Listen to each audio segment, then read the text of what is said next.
జగన్ హయాంలో రాక్షస అరాచక పాలన కొనసాగిందన్నారు ఎమ్మెల్యే కన్నా లక్ష్మీనారాయణ. వైసీపీ పాలనతో విసుగు చెందిన ప్రజలు ఏడాది క్రితం జరిగిన ఎన్నికల్లో జగన్కు గట్టిగా బుద్ధి చెప్పారని ఆయన అన్నారు. కూటమి ప్రభుత్వంలో ప్రజాస్వామ్య పాలన జరుగుతుందని, రాష్ట్ర ఆర్థిక పరిస్థితిని చంద్రబాబు చక్కబెడుతున్నారని తెలిపారు. ఆయన ప్రభుత్వం వచ్చి ఇవాళ కరెక్ట్గా 1 సంవత్సరం కంప్లీట్ అవుతా ఉంది. 1 సంవత్సరం కంప్లీట్ అయిన సందర్భంగా పార్టీ పరంగా కేక్ కోసుకొని సెలబ్రేషన్ చేసుకుని ఎన్డీఏ ప్రభుత్వానికి సత్తెనపల్లి నియోజకవర్గం తరఫున ధన్యవాదాలు తెలియజేస్తా ఉన్నాం.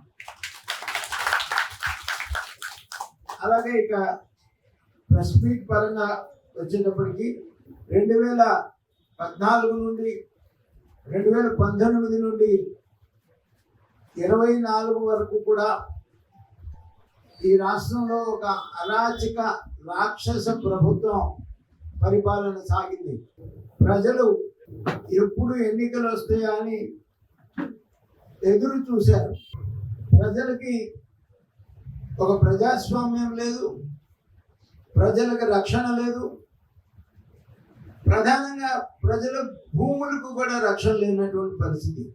ప్రజలందరూ కూడా 2019 నుంచి 24 వరకు కూడా ఒక భయం గుప్పెట్లో ఉన్నారు.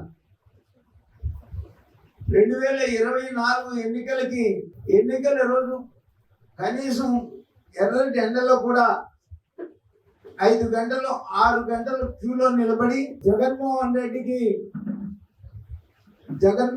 రెడ్డి యొక్క నియంతృత్వానికి అరాచకానికి బుద్ధి చెప్పి 2024లో ఒక ప్రజాస్వామ్య పాలనని అధికారంలోకి తీసుకొని వచ్చారు.